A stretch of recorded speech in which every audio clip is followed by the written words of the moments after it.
The car I'm driving is a 2007 Jeep Commander. It's what we call an asset forfeiture vehicle, which is somebody gets arrested and through illegal proceedings or voluntary reclamation, we get that vehicle. So my understanding, it was an individual who was dealing drugs, dealing narcotics, and we ended up getting the car from that particular person. And it's got its quirks, as all cars do, especially when they're 11 or so years old. It's got 155,000 miles on it. It rattles a little bit. It's not reliable enough for us to want to drive it to, say, Madison or Milwaukee. We'll take a fleet car for that. A couple times as I'm driving on the freeway, the engine just quit. The whole electrical system stops, and I have to pull to the side of the road, wait a couple minutes, and it'll start up again. When I first got the car on a warm day, you could smell the smell of weed in there, and you know, scrub the carpets a time or two, clean the inside a time or two, and after a year or so, that's pretty much gone.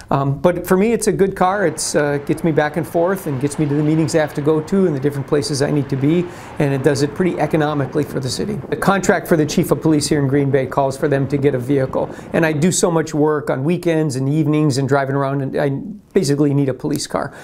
As the chief, I could take any car out of the fleet. I could grab the car that's just being built on the rack right now and say, I want that brand new Ford Explorer as my car, put all the fancy stuff in it, and I'll drive that around every day.